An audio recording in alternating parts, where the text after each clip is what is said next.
देशर सशक्त मेरुदंड हेउछंती कृषक जार शक्त हाथ निस्वार्थ परिश्रम आउ तार केई टोपा झाड़े फटा माटी भी जीवन संचरण हुए। चाषी मानक पई पालिया बिंधा सेवा समवाय समितिर तार 63तम वार्षिक साधारण सभा अनुष्ठित हो जाइछि।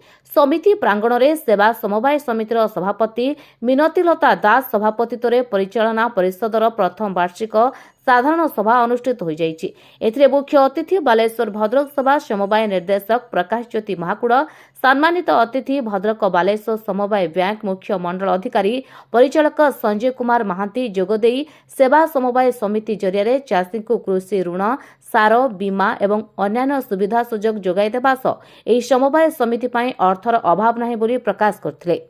सम्मानित अतिथि रूपे समवाय कोऑपरेटिव बैंक शाखा परिचालक सुशांत कुमार पुहाण, समवाय समिति उपसभापति महेश प्रसाद दास प्रमुख जोग देथिले। संपादक संजय कुमार नायक पूर्व विवरणी पाठ करने सह विभिन्न समस्या को परिचालना बोर्ड आगे उपस्थापन करथिले।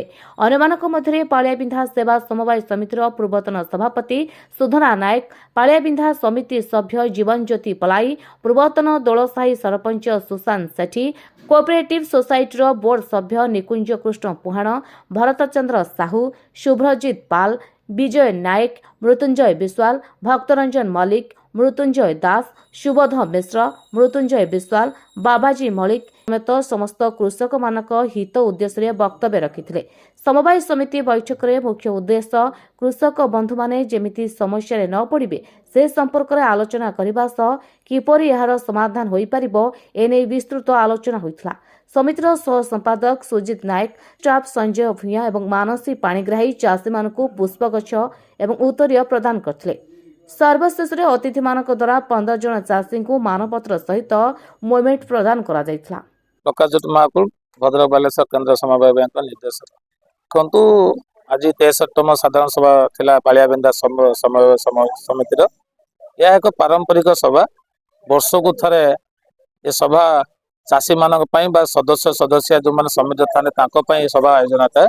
जो सभा चाषी भाई माने बा जो माने सदस्य था से माने तांकर अभियोग हो बा उन्नति पई समितिर उन्नति पई से माने प्रश्न रखथांती एवं तार उत्तर आमर समिति तरफ संपादक रखथांती। तेणु आज सभा बहुत सुंदर सभा है जोठी आमर समितिर जो सदस्य थे से माने समितिर उन्नति पई एवं आगामी धान क्रयर केमती सुरखुर भाव हम, धान क्रय केमती चाषी मानक पई हम, कटिंग हम ना, जो सरकार जो नीति 0% कटिंग जो नीति अच्छी ताहा ठीक से पालन हम तारी ऊपर आज से आलोचना करते प्रश्न रखते तार उत्तर बहुत सुंदर भाव आम समितिर जो संपादक संजय बाबू आम पालियाबिंधा समिति से रखी जो निर्देशक भाई और भौणी मैंने अच्छा आम समितिर जो सभापति अच्छा सी भी तार सुंदर उत्तर रखते।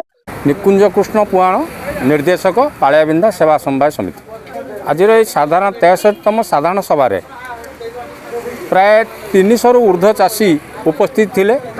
सेमानकर साधारण सभार आमर एवर्षर आय व्यय बाबद संपादक पाठन को पाठ करते, सभापति अभिभाषण देते एवं विभिन्न चाषी महलू जो खुशीर खबर जो सरकार तरफ जो 3100 टंका धान क्रय धार्य कर खुशी व्यक्त करते एवं किछि चाषी कटिणी छटिणी उपरे आलोचना करथिले एवं आमे दीर्घ प्रतिश्रुति देइछु उपयुक्त धान आणतु, सरकारी मानदंड भितर धान आणतु, 0% कटिन छटनी हम एवं सभाटी खूब भलरे परिचालित होइतला। समस्त कर्मकर्ता कर्मचारी सहयोग चाषी भाई मान सहयोग भलरे संपादित होइतला।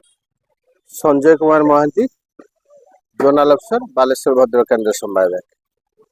आज जो 63तम साधारण सभा पालियाबिंधा सोसाइटी अनुष्ठित होइतला, विशेषकर ये चाषी मानकर जहाँ सब समितिर डेभलपमेंट एवं चाषी मानकर जहाँ आपत्ति अभियोग था तार एक आलोचना करा श्रृंखला सहकार है एवं सरकार जो योजना सब बर्तमान आसी जहाँ एपीएल माध्यम आमर गोपालन लोन जिते एग्रीकल्चर टर्न लोन कहतु, ट्रैक्टर हार्वेस्टर, गोपालन गाय कुकुड़ा फार्म, बतक फार्म, घुषुरी फार्म विभिन्न सरकारी योजना 50% रु 80% पर्यंत सब्सिडी स्कीम आम बैंक माध्यम दि जाऊँगी एवं बैंक गोल्ड लोन नूतन करी 1 आरंभ करा जायछि जे मध्ये हमर 3टी शाखा बैंक आम बैंक रो मध्ये एक नंबर स्थान अधिकार करछि एवं प्रधानमंत्री जीवन ज्योति बीमा योजना प्रधानमंत्री सुरक्षा बीमा योजना आम बैंक माध्यम करा जाउछि जेते लोन अछि समस्त लोन आम बैंक वर्तमान प्रदान करछि